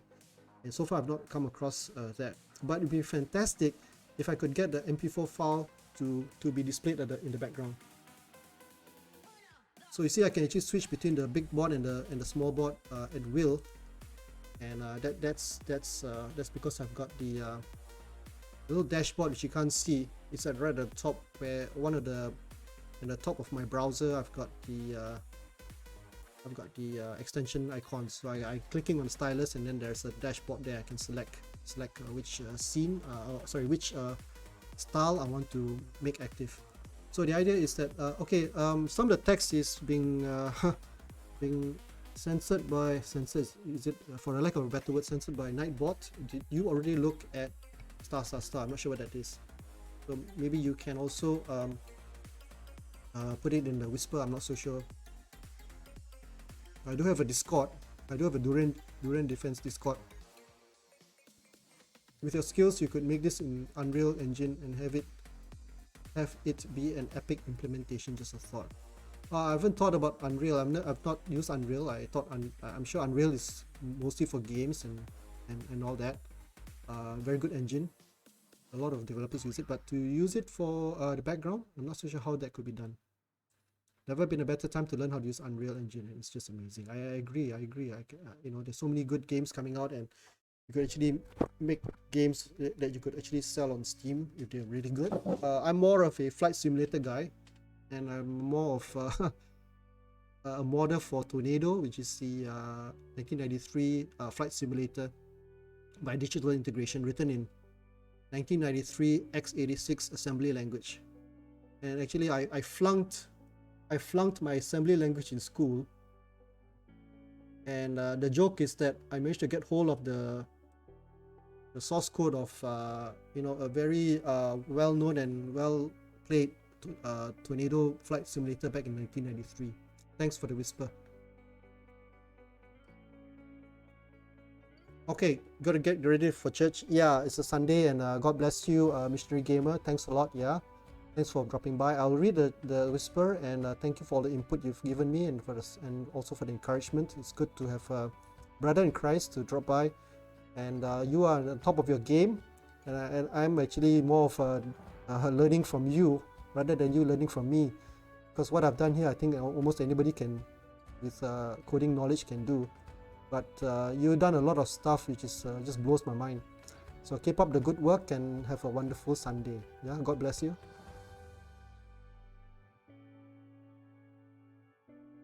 Right. So anyway, I will look up the Unreal thing, and I wish I could find a way to put the CSS, put a video as the background rather than to just rely on animated GIFs. So that would be something in the development roadmap for this work that I've done. Let me just catch up on the chat here right now. And before, that's what I was meaning earlier with the movie file. Yeah, I wish I could put a movie.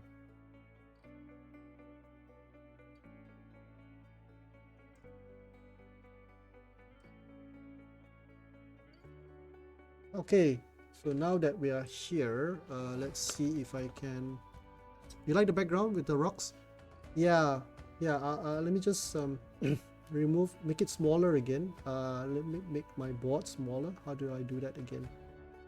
I got so many of these I gotta choose. Here we go, mini board. Yeah, so I can go for the mini board alone, and basically that's it. In fact, I can even nuke the whole thing. I'm gonna nuke everything, and basically everything's gone except for my webcam and everything else here.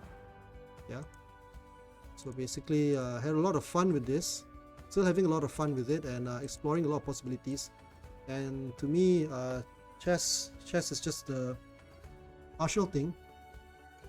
Well, mostly this stream is about chess, my channel is about chess, but of course I've also got a slant, development designer slant to it, modding slant to it. So I'm a tinkerer, and I like to tinker with code, and to do stuff that no one else has done before. Sounds a bit like a Star Trek line. Yeah, I do hope you have a blessed Sunday, Missionary Gamer. Thank you for dropping by. Yeah, I will definitely check out this video recording once more. So he exits the stage, dropping the gospel message on the way out. Okay, let me read that. Gospel means good news. The bad news is that we have all sinned and deserve the wrath to come. But Jesus the Messiah died for our sins, was buried, and then raised on the third day, according to the scriptures. He ascended into heaven, and right now is seated at the Father's right hand. Jesus said, I am the way, the truth, and the life. No one comes to the Father except through me. The time is fulfilled, and the kingdom of God is at hand. Repent and believe in the gospel. Amen. Amen to that.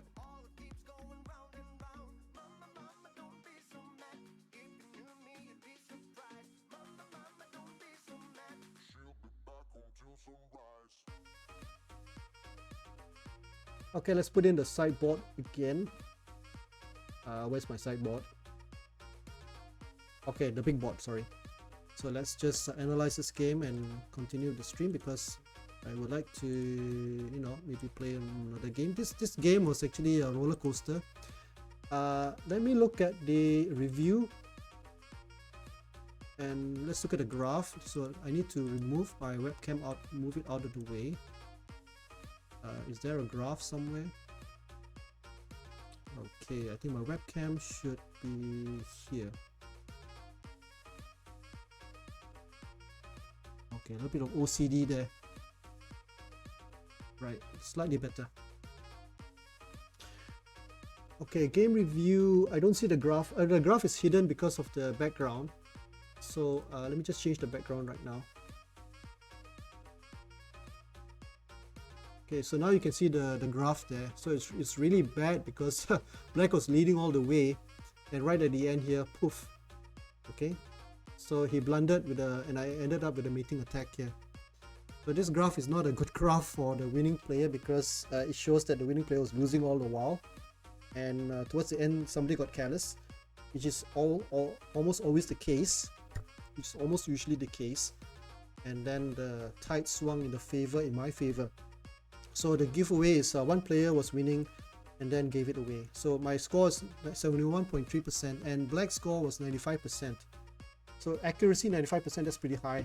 My accuracy was pretty bad at 71.3%. And I blundered. I made a blunder. He made 3 blunders. So that's even worse. So let me change the set right now to glass. So probably, you know, not everybody, it's not to the neon set. The neon piece set is not to everyone's liking. So glass is, you know, you've seen this by Hikaru, and I can also change this to maybe some other. Instead of using my favorite overlay, if I use glass, is that a bit too dark?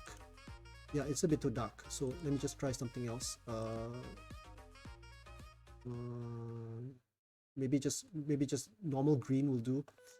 Yeah. Let me just look for green. G-R-E-E-A-G. That's the piece. Board will be green there. Is that a little bit better? Okay, that's a bit more standard. A bit more standard. I think it's fine. After a while, your eyes get used to it. Okay, so let's just go through the review. Okay, so bishop c5 is the, you can see the text on the right here. Now this has been blown up bigger because I've used the CSS of overridden or taken over the CSS with the CSS code that's been uploaded. I'm sorry, that's been loaded into the stylus software, which is the Google Chrome extension. So bishop c5, last book move, this develops a piece. It's called England Gambit Declined. England Gambit Declined. You've played this opening 23,028 times with a 56% win rate. Not too sure about that. Knight c3 is excellent. It's time to get the pieces out, show the line. Yeah, so when I click show the line, right, it's going to run me through an animation of the next 4 or 5 moves. And I move my mouse over on top, I can see the miniature chessboard appear as well. So the miniature chessboard is what I've customized. I've made it bigger, number 1, compared to the normal chess.com chessboard. And then also I have changed the color. I've changed it to a white and green background chessboard rather than the standard gray and white chessboard, which is rather small, too small to my liking. So this is a bit more functional. It's not as clear as I would like it to be, but it's functional. So right now it's a negative 0.17. Knight c3 is still okay, but not really the best. I'll click next, so it's going to run through to the next phase. Okay. A bit too fast actually. I should go through the analysis, which goes at a step-by-step phase, step-by-step way. But this is the bad move. c4 was a mistake. What was the best move? The best move was, oh, why would that be the best move? a4, bishop to here, right? If I show the line, so I see a bishop c4, bishop c4, a5, queen takes king g5. So eventually I'll still lose the pawn anyway. I would have lost the pawn. So there's a hint. So this review actually gives you hints, and then you try to play the move. Is that right? Yeah, there you go. Okay, so it gives you the score as well. So the scores are something that I've also modified in terms of the color. And let's go to rook c1. So basically this is just purely losing. It's basically losing it. Let me just change the pieces one more time. I kind of like the classic pieces, which you know, they stand out a little bit more, and this is something more recognizable perhaps. Again, it all boils down to taste, individual taste. So bishop takes, yeah, and this is just purely losing because basically, you know, I'm playing a lost end game here. I'm down already 2 pawns, 1 2 3 4 5, down 3 pawns right now. 1 2 3 4 5 6 7 8 9. What am I talking about? He's got 8 pawns. He hasn't lost a single pawn. I've already lost 3 pawns. Yeah, so basically he got, unfortunately, I think he got a bit carried away and a bit overconfident and careless at the end. So what I had to do was to keep on renewing my threats. That was the only chance I had to renew the, or to try to open lines against this king and to make use of whatever I had. So basically just clutching at straws here. You know, I had a good queen. Let's change it back to neon because I kind of like neon now. Not even neon. And yeah, so basically, you know, I got pressure here, but this pressure of course could be negated by the pawn push to g5. And the only thing I have going is that this white square bishop is a bit blocked out, but eventually he's going to win the endgame because he's got so many pawns. And so there you go. So what happened next? Yeah, queen e5 to block and to prevent the mate on g7 was good. And then queen c5. Actually, there was a better move here. What was the best move? The best move is shown by the arrow. Is there an arrow? So best move, rook eg3. Rook eg3 was the better move. Let me try that again. Queen c5, rook f2, rook eg3, g5. No. Sorry, here. Queen c5 is good. It's time to get out of trouble. So when I click this, the right move, okay. 5 ta. Yeah, but this would have been lost anyway. So basically this didn't happen. Let's just continue. Rook e g3, yeah. g5 was a mistake. Now how could I have punished this? This gives away free material. So interesting, Stockfish actually says this is a negative, still negative 0.75. But let me click on the show line. Oh, it's a free piece. That was a free piece. I didn't even see that. My goodness. Blindness. You see, rook g3 had a double threat of attacking the g7 square as well as this, and I somehow missed. I can't believe I missed the free rook. He uncovered the attack on the uncovered the attack on the f2 square, which is the hanging. The rook was hanging, and this was also hanging. So rook here was probably just the best move. And g5. g5 is a blunder, and what he should have done was the best. Okay, so of course, yeah, but then you see how many pawns. Look at the pawns. It still would have been an uphill task, but not as bad as what it actually was going to be. So instead of that, instead of g5, he should have played again overlook the opportunity to capture. So there's a comedy of errors, a real comedy of errors here.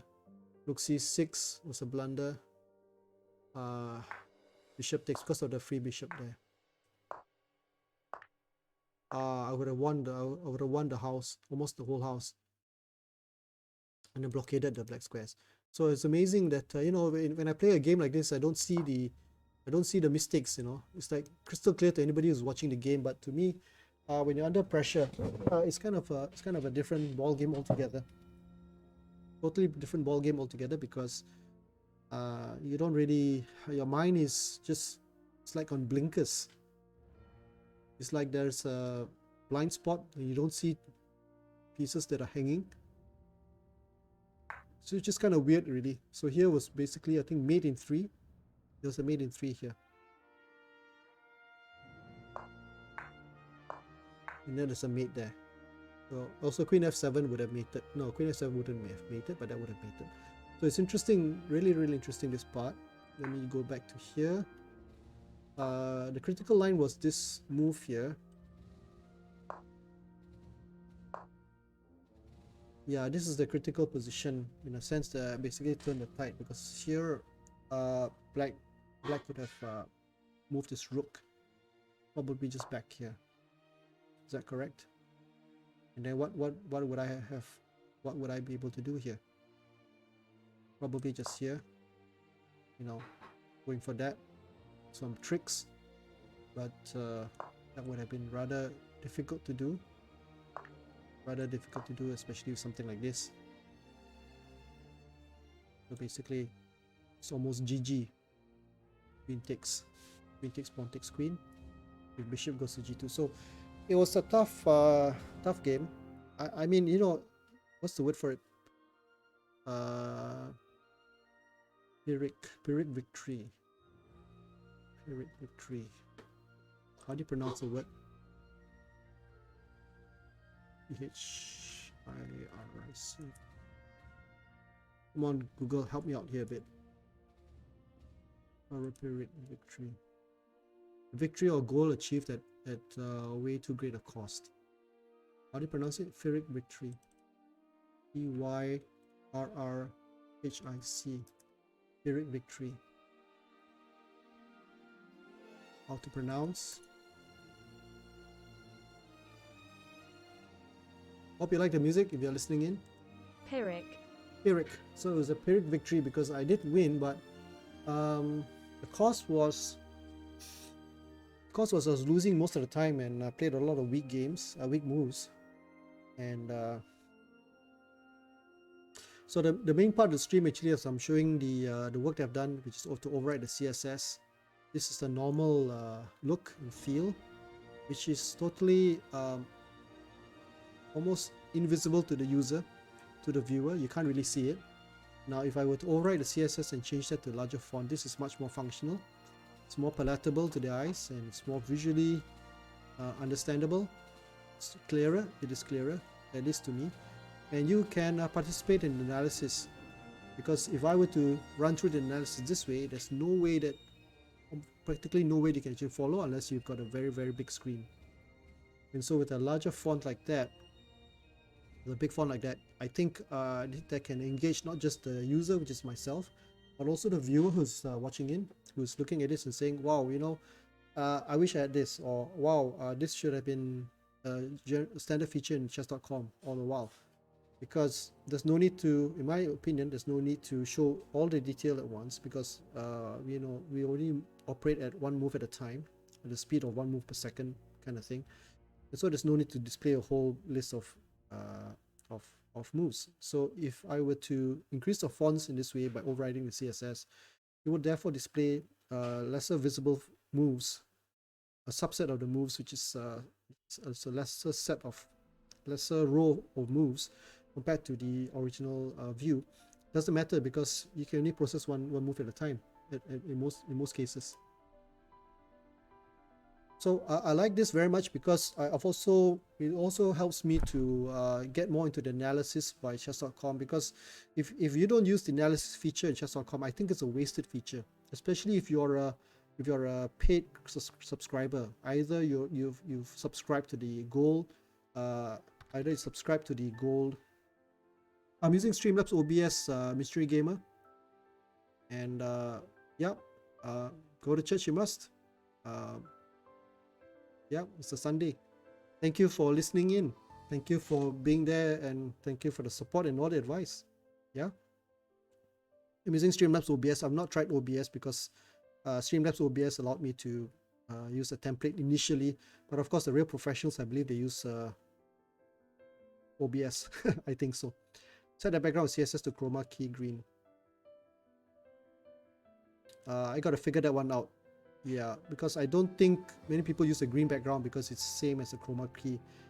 I'm not sure what I'm talking about, but I kind of like the green anyway. It's kind of soothing to me. Green is the color for durian anyway, so there you go. But yeah, use OBS to set the background to transparent. Okay. Yeah, I think there are a lot of things I could do, but I'm not getting it right now. Then use OBS to put a background behind to a movie or anything you want. Okay, I got it. Yeah. Okay, fantastic. Yeah. Not too complicated, but not too simple as well. So that's how you could actually get the movie at the back. Yeah, I understand that. Sure. But I didn't want to put too many things before. I wanted to make it as native to chess.com as possible, and the only thing not native is the CSS part, which I've overridden. So I didn't want to put a video and all that kind of thing, and because I wanted to tell everybody that this is actually CS mostly, except for the webcam and the other alerts. It's all chess.com that I've got here. I don't have overlapping programs, but it's okay. I understand what you're saying. If in the absence of actually getting the CSS to play a video as the background, I could use something like that, like what you suggested, using the OBS and transparency and chroma key. Thanks a lot. Yeah, that's good. Keep the good ideas coming, because I think I've just barely scratched the surface. I spent about a week doing this, the animated background. Now I've done the larger fonts, so I can't wait to see what else I can do. Yeah, I'm actually hosting the GIF files on my server. I've got a Linux server. Yeah, thank you very much. Yeah, if you must go, you must go, and yeah, do spare a prayer for me, and also for people in Afghanistan and for everyone else in the world who's suffering from COVID. Thank you, Missionary Gamer. God bless you. Have a blessed day. There's my missus in the background.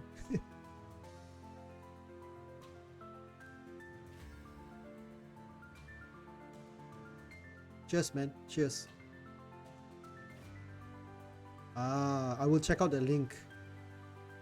That's my missus, Miss Julie. Julie's my wife. Frankie's my name. So if I say hi, that's me. You run the KC Church. I can't wait to see what it is. I will check it out. I will check it out. When I end the stream, I'll check it out. Yeah, sure. You run live stream on Twitch for your church. That is amazing. Our church runs Zoom live as well as YouTube. I'm a member of Full Gospel Tabernacle in Malaysia. I'm the senior pastor Yu Hong Sing, who's also one of the chief statesmen of the Evangelical Church in Malaysia. So you stream on YouTube, Twitch, and Facebook, but Twitch is the best to chat. Yeah, I suppose you got to moderate the chat as well on Twitch, right? You send me the link. Yeah, I will check it out, Missionary Gamer. Thanks a lot. Yeah, have a blessed day. God bless you. No problem. No problem. Thank you. Thank you. Bye-bye.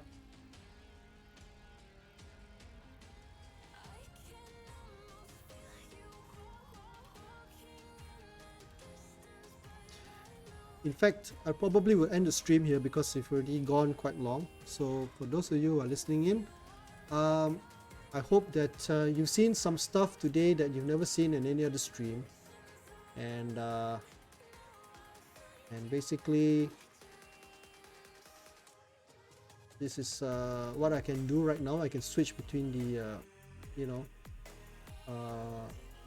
animated GIFs in the background. Let me just turn off the sidebar.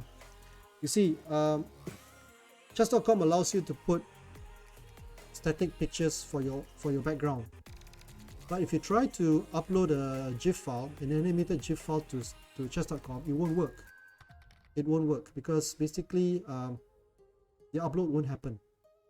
So what I did was I found a way around that by overriding the CSS, cascading style sheets, by using stylus, STYLUS, and that allows me to put in an unlimited number of animated GIFs for the background.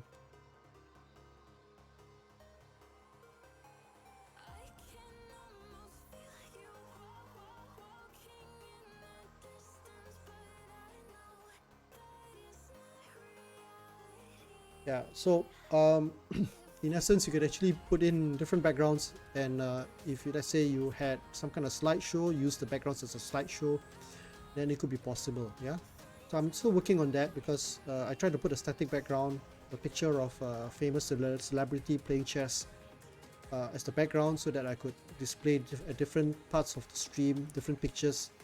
For example, I wanted to just blank off the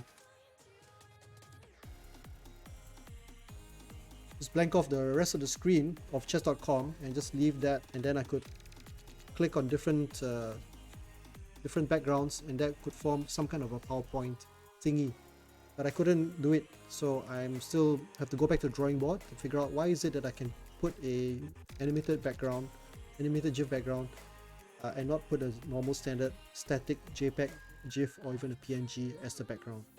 It doesn't make any sense to me, but anyway, I think I'll arrive there one day.